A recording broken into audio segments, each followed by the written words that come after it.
Dragon Ball Fighterz has been one of, if not the hypest fighting games of 2018.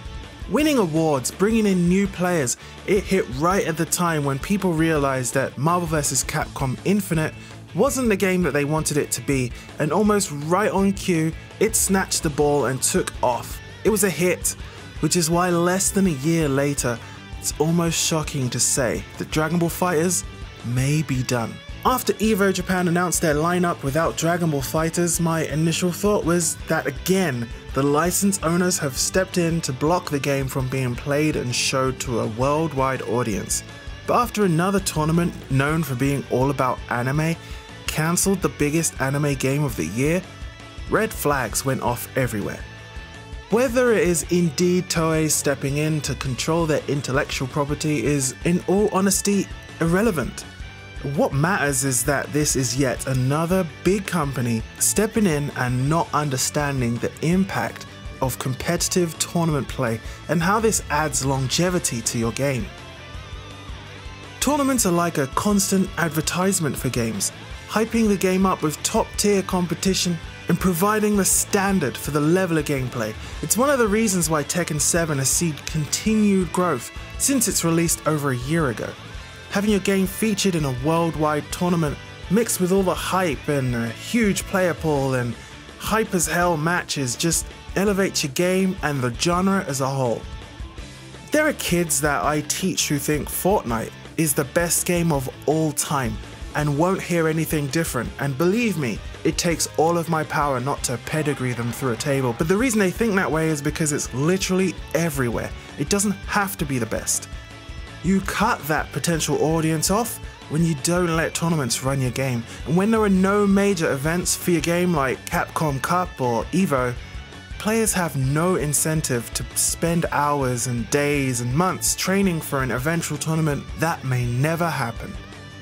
And without pro players playing, the game is probably going to die out fast. Fighting games need both casual and pro players in order for longevity to happen, and unfortunately, casual players don't have much to look forward to these days, with no additional content being announced for Dragon Ball Fighterz and seemingly forever.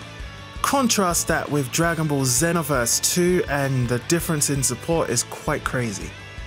When this game first came out, I thought, yeah, this is the next big fighting game, the one that everyone plays. This game had a ton of potential.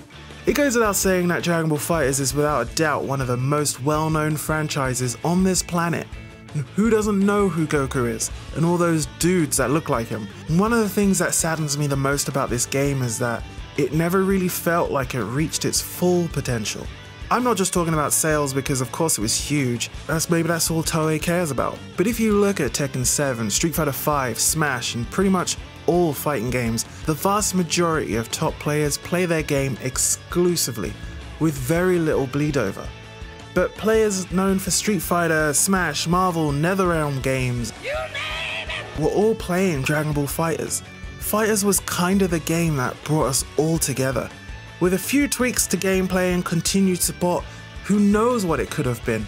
And if this is indeed a one and done like big tournament runners are saying, then that's just really sad for all of us who call ourselves the fighting game community. For me personally, I really like the gameplay for the most part. Things like super dashes and not enough unique characteristics kind of held it back for me. You couldn't get too creative with Dragon Ball Fighterz, which is something that Marvel always did better in my opinion.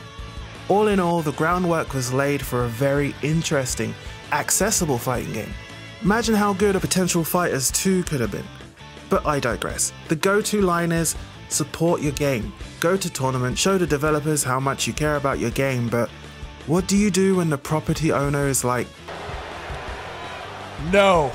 I guess the takeaway here is, maybe let's try and stay away from third-party licenses for the time being, especially ones known for being difficult to work with.